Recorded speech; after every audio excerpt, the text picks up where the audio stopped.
PAM Eastcoast LA. I am your host, Pamela Calas, and I have the beautiful India. And so, India, girl. I thought for a second I said it wrong. India. No. Say like India. Yeah, how should I boast that? How do we do that? Either or, like real soft and sweet, or real right. bold and loud. Thank you so much for coming on the show. I really appreciate it. You are a diva in the making. And so today we have Grab Drink, Purple Drink Hour. Grab Drink, Purple Drink. India, what are we drinking today, babe? Whiskey. I like Telemardu. A nice sweetness to it. Is that like a boasting, right? Baby, this is your time. Do you understand? And it is absolutely delicious. It's so good. Oh yeah. Honey, I feel. You feel it already? Like coursing through your body? No, it is very good. It's very smooth. And anybody that is a whiskey drinker, definitely get on board because it's smooth straight up on the rock. Actually, I'm on the rocks because I like to a little bit dilute it. Mm-hmm. But I mean, and you can even drink it neat, right? Like, what do you think? You can. I drink it neat. If depending on like my setting and where I'm at, what I'm doing, like if everyone else is having like cocktails, I will put like a splash in ginger ale just to kind of like not knock me down. Right. So quickly. You can take a little more. Exactly. So tell me about those ice cubes then. What's up with those ice cubes in your drink? It's marble, so that when I don't want to dilute it, it keeps my drink cold without like, ice diluting. So it's like if you're drinking it neat, it's like cold. It's like from the refrigerator. Right. It's drinking it neat without, but still cold. I've got ice. It's like a 2-for-1. You didn't tell me. I'm supposed to know. Wait a minute, girl. Yeah. Just stay right there. So this would be. It's kind of like, so this is a skull. It sits in the freezer, right? And it keeps your drink cold without the water, without the absorbance. Exactly. It doesn't dilute it. And then you just drop it in, and then you're fancier than me. Yours I'm not fancier, babe. It just was a skull. It just so happened to be in the freezer, honey. It was an accident. What had happened was my brother. So India, please tell us about yourself. Please introduce yourself. So my name is India. I am a knitwear designer, small business owner. I've been knitting since 2007. Long time. Right. I actually learned in college, like everybody has these cute stories, like their grandma taught them, or that wasn't my story at all. Not even a little bit. So I was at a club in London studying abroad with like a bunch of girlfriends. Love. And one of the girls is like, oh, I need to go home to finish this shawl I'm making for my mom. She's coming to visit. And us being like, okay, maybe she had too many drinks, like sit down, have some water. We're going to keep dancing. And she's like, no, I really have to leave. So like 7 of us girls get on the double-decker bus in London to go back to our campus. And we're like, you done brought us home. Show me this damn shawl. Like, I want to see this. So she pulls out this like long, lacy red shawl. And we're like, oh my gosh, you really were doing something. Like with her hand. You have to teach me. You're like, she was knitting it with her hand. Yeah. I'm like, now you have to teach me. So the next day, all of us went into the city, got hooks and yarn and all this, everything we thought we needed. I thought I was doing something like getting one skein of yarn. My scarf was like ripply. It was this big because I didn't know what I was doing or how much to get. So it was a fun experience. Wait, so what is like, all right, so you make this piece like this big. Yes. Okay, but then you continue it, right? Well, no, I didn't, because when you're buying yarn and you're buying things for a garment or for anything that isn't like a one skein item, like you can make a hat with one skein. Because you need more, you need to match dye lots so that the shades of the same color or the same, like there's all these things that I just didn't know. So I bought one ball. So my scarf was this big. To this day, I can't find it. Like I've been looking for it. I've been in my friend's stuff. Do you have it? I wish I had that scarf. I feel like it's somewhere up under like my mom's something in the back of somewhere. I just haven't found it. But when I find it, what's that in your hand right now? I'm making a hat. Like a Scully? Yeah. So you want me to show you what it's gonna look like when I'm finished? Hold on. I'm gonna show you what it's gonna look like when I finish. Hold on. Yes. So tell me about this hat, babe. So this is what it would look like when I'm finished. So this is me starting it, and then this is what it'll look like. You gonna send me that? I gotta buy that, right? You can. I'm actually working on a wholesale order. That's going to Astoria. The brass owl in Astoria. The brass owl. Mm-hmm. BRASS. OWL. OWL. Yep. That's a boutique? It's a little boutique in Astoria. I actually have like half the order done. So it'd be like hats, beanies, scarves, cowls, a lot of neutrals, a lot of blacks, New Yorkers love black. But when you get a chance, 2 weeks from now, you should stop by and like check it out, see what's in there, see what you can find. But you're not going to be there because you're out of Chicago, right? I'm actually in Baltimore now. I'm a little nomadic sometimes. So I'm from the Bronx. My family is from New York. All my family's up there. And every time I leave and go somewhere, I go back to New York. So I'm like, I moved to Brazil and then I went back to New York. I went to London and then I went back to New York. I went to Florida and then I went back to New York. Like I always end up, because it's my city, it's my place. It's where I can like center myself and start over. Yeah, it really is, Hold on a second. Brazil, London, and Florida. And Baltimore. Yeah, I've lived a lot of places. Baltimore, Virginia, Pennsylvania, New Jersey. Give me your East favorite. Coast. Give me your favorite. After New York, Brazil. Brazil, right? Yeah. The girl, the people, the food, I'm bringing that ass to Brazil. I just want you to know that, okay? I might. You listen to me. I'm a bad girl, but a good woman. So, they'll give you a run for your money. That place. Just letting you know, girl. I don't know what I'm gonna do when I get there, but everything. You could see a plus size woman wearing a two-piece small bikini. Hell yeah. And you can see a small, and it doesn't phase everyone. Doesn't phase anybody, you know what I mean? Right? It's just like, that's how I feel New York is. It's just you can wear a freaking crop top shirt and you can be you, and nobody cares. And I'm like, don't let it out. You just let go, girl. Don't worry about it. Do you right? Do you sexy and beautiful just the same? That's the point. That's how life should be. So how did you get to brass owl? Like, how do you get to that point? I've been knitting since 2007. I started selling things in 2013. And then in 2018, I said, no, I'm going to make this a business. I'm going to put effort towards this. It was, making a plan, getting marketing, logos, and doing all that stuff. I honestly think if somebody wants to start, they really should just start. A lot of people talk about waiting and this and that. Have an idea of what you want to do, what you want to sell, what you want it to look like, and come up with a plan. But you really just have to start putting it out there. I started in fairs. Okay. So doing markets, when you do see those holiday fairs and those holiday markets, find out who's running those and ask them how to get an application, how to get on that list. When is the next one going to be? Even if it's next year, that gives you a whole year to plan what you're going to have, what your display is going to look like, what you're going to, say to all the people, get in your email list. It gives you time to prep so that you can start at fairs. I've gotten several opportunities from being at fairs. Someone coming up to my booth and approaching me and saying, I have another fair going on. I'd love to have you a part of that.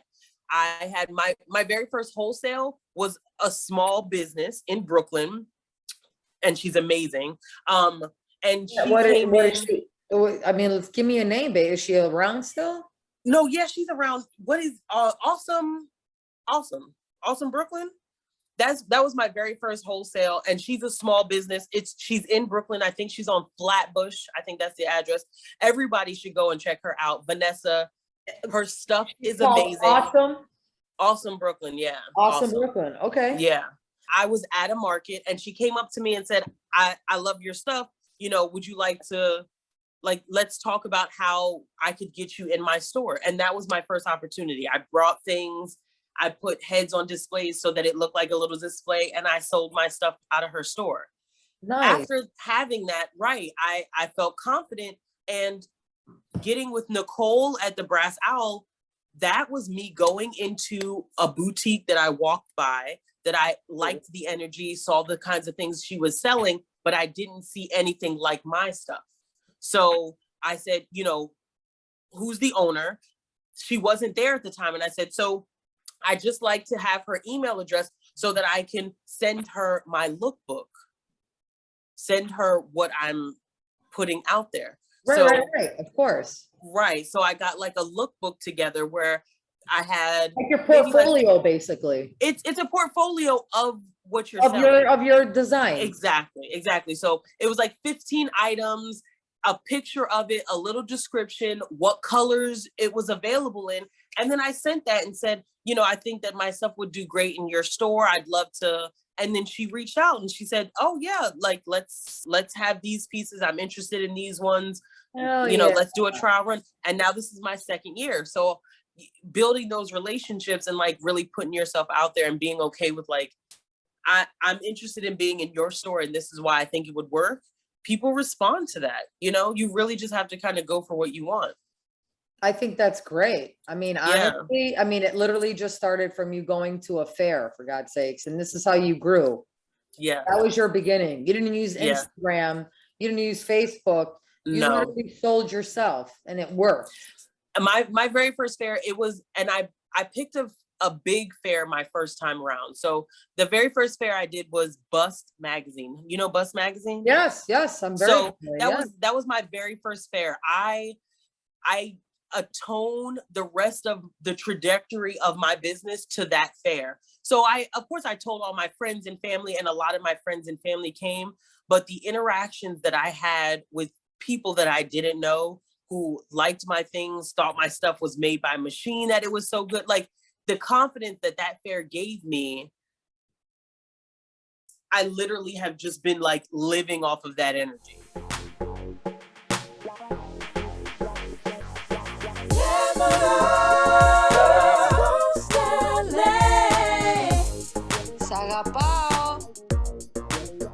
So like when you're knitting, because you stitch, right? Handmade. Yeah. Mm-hmm. Do you give a certain piece to somebody that like matters and it's just so much, there's so much pride and value in it? Or is it just like every piece you make, anybody that wears it, that's my heart? It really is. So like doing like inventory and being able to do something wholesale, you are making several pieces of the same thing. So I have this hat in a few different colors, but when I make each piece is a little piece of me. I want each piece to look as good. I want people to love and think they look amazing when they're wearing it. It represents me. So when I put my tag on it and I send that somewhere or somebody buys it from me, that's you. That's your name. That's me. Is there something about your product I would know this is India's? Yeah, this is like the wooden tag. Love. Yeah. And then this is the leather tag. Nice. Yeah. Hold on, let me see the wooden one again. Love that. I love that it's two different colors. Yeah. I love that middle finger too. It's so cute. It's just Thank you. I love it, girl. That's how I hold my drinks too. Like you stitch that on, you don't glue that on? No, the wooden one I sew on, but this one it has like a little rivet. So wood, babe. There's little holes on the side, so you have to brand yourself. You know, you want people to see your pieces, and when it comes and it be you and it look like you, and branding, packaging, all of that is very important. When a piece of my merchandise goes out, it comes in a little drawstring bag that says my logo on it, so that when somebody goes to store it, they have a nice little bag to put it in, or maybe they want to use a little drawstring bag for something else. But you have to think of ways to make yourself, to package it beautifully, but still to be you and authentically yourself when you're giving your stuff out there. You know, I'm getting into pattern making. So in the winter, I make inventory and I sell it at fairs and things like that. And in the summer, I still make pieces and people will buy it, but I make more patterns. So I'll make a cover up and then I'll make a pattern for it, and then people will buy the patterns. If somebody wants the cover up, I'll make them the cover up. But that's being able to scale your business. I would love to one day have 2 or 3 knitters and crocheters who make things and to have like crazy fairs. I want to get real editorial and have like signature key pieces and do these exotic photo shoots, and you know, like just like have these amazing crocheted outfits. Like I have so many ideas. They're coming out of my ears. Like I wake up in the middle of the night writing things down. Like, oh my God, that'd be amazing if I could do that. Oh, that'd be amazing if I could do, you know what I mean? Like, yes. I also want to sell my stuff out of a van going from beach to beach in the summertime. Oh, that sounds awesome. That reminds me of San Diego. You know what I mean? Like just really be able to like broaden, meet people, get out, say hello to the world. You never want to actually have machines doing this. No. You want it to be always handmade, right? I want it to always be handmade. I I love that. Yeah. Everybody support Stitch by India. Because I know I'm gonna get a hat. I'm gonna get a hat, and my favorite color is red. So I don't know if you know, but I'm definitely Pamela Calas over here is gonna be rocking a nice, beautiful Scully at work when I'm outside, because I am a ramp agent and I work outside with the suitcases. Stitch by India Yasmein. Fun, flirty, fashionable, and handmade knitwear and patterns. Made by India. If I could give like one piece of advice to, and like I could list, you know, advice on advice, but one thing as artists, when you are starting and you're selling a piece of your art, I find that a lot of people will underprice things, you know? No, give it the value that it is and they will pay for it. Yes. They will pay for it if they, you know what I mean? And I had to get to a place where, you know, this beanie is $44. Some people sell their beanies for 10, some people sell them for 20, but mine are 44, and people will pay 44 because of the quality, and I know what they're worth and I know the value of them. Do you know what I'm saying? Making things by hand, using amazing quality products, it comes with a price tag. It's not astronomical. What does it represent? It's literally you. It's your body. Right. It's everything. It literally represents you. All these other names, you think the owners are sitting there doing this? You kidding me? Exactly. Please. Do you want to see how far I got in the hat that I've been doing while we've been talking? Girl, let me see. Girl, babe, for real. Yeah, while we've been talking. Yeah. While we're talking, you're just making that hat. Yeah. That's what I'm talking about. Yeah. That's what I'm talking about. Let me see that again. The grind, baby. Are you literally like halfway done with that? Yes. While we've been talking. Are you sending it to Astoria? Is that what Yeah, this is. And you don't make no errors. It's just that easy. It's just that easy, but I've been doing it for a while, and I've gotten to the point where certain things I can do without looking anymore, because I've just been doing it and doing it and doing it. So I can just make it. Yeah. Good. Yep. Good for you. Hell yeah. And I love that you, what? Hell yeah, girl. I know, right? I know, Girl, right? what?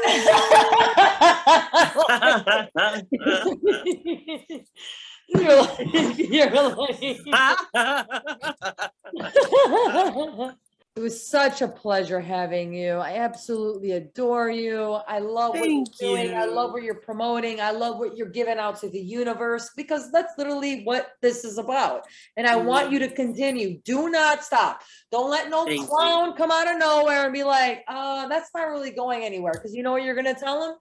To eat your ass. Okay? That's what you're going to tell them. All right? Hell yeah. That's what you Gladly. tell him. What do you mean? You're going to take me down? You just eat my ass. And I promise you're going to like it.